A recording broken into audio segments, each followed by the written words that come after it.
কক্সবাজারে উখিয়ায় রোহিঙ্গা ক্যাম্পে পাহাড় ধসের আরও খবর জানাতে সরাসরি যুক্ত হচ্ছেন সহকর্মী সৌরভ দেব। সৌরভ, উদ্ধার কাজের সবশেষ কি খবর আছে আপনার কাছে এই মুহূর্তে, বিস্তারিত জানাবেন। হ্যাঁ লিনিয়া, এখন পর্যন্ত আমাদের কাছে সর্বশেষ যে তথ্যটি রয়েছে, মৃতের সংখ্যা আরো একজন বেড়েছে। অর্থাৎ এখন 10 জনের মরদেহ উদ্ধার করা হয়েছে 5টি ক্যাম্প থেকে।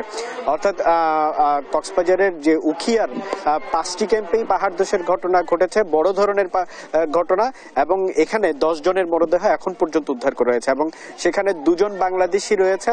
এবং আমি এখন যেই ক্যাম্পটিতে রয়েছি এটা হচ্ছে ক্যাম্প 10। এখানে একই পরিবারের 4 জন নিহত হয়েছে এবং 4 জনের মধ্যে পিতামাতা ছিল এবং তাদের 2 সন্তান ছিল, তবে এক সন্তান ওই পরিবারটির বেঁচে রয়েছেন। এবং এখন পর্যন্ত সকল মরদেহগুলোই উদ্ধার করা হয়েছে এবং মরদেহগুলোর সুরতহাল প্রতিবেদন তৈরি করছেন স্থানীয় প্রশাসন। তবে আরেকটি কথা, এখানে যে 2 জন বাংলাদেশি নিহত হয়েছে তার মধ্যে একজন ছিল তিনি চট্টগ্রামের সাতকানিয়ার বাসিন্দা।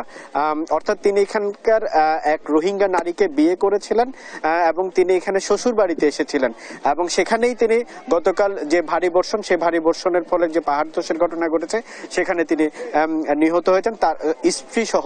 এবং একজন শিশুও তার পাশে সেখানকার ক্যাম্প 9-এ নিহত হয়েছে।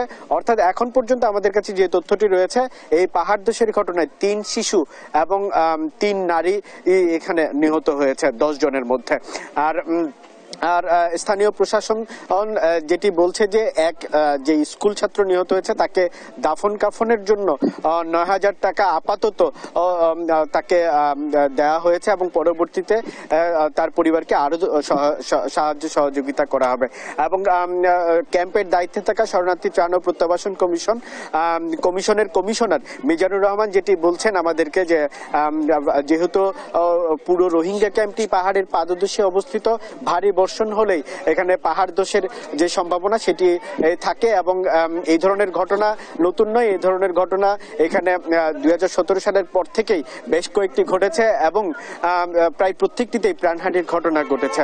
তো সেক্ষেত্রে যেগুলো অধিক ঝুঁকিপূর্ণ এলাকা রয়েছে, সেই অধিক ঝুঁকিপূর্ণ ক্যাম্পগুলোতে তারা রোহিঙ্গাদেরকে সরিয়ে নেওয়ার জন্য স্বেচ্ছাসেবক নিয়োগ করেছে এবং তারা তাদের সেই কার্যক্রম পরিচালনা করছেন। এবং সেক্ষেত্রে তারা স্থানীয় যে প্রশাসন, সেই স্থানীয় প্রশাসনের সাথে সমন্বয় করে এই কাজটি করছেন। এবং এখানে এপিবিএন রয়েছেন, আর্ম পুলিশ ব্যাটালিয়ন, যারা ক্যাম্পের আইন শৃঙ্খলায় নিয়োজিত, তারাও এই ধরনের কাজে সম্পৃক্ত রয়েছেন। তো লিনিয়া, কক্সবাজারের উখিয়ার 10 নম্বর রোহিঙ্গা ক্যাম্প থেকে আমার কাছে এই ছিল সর্বশেষ।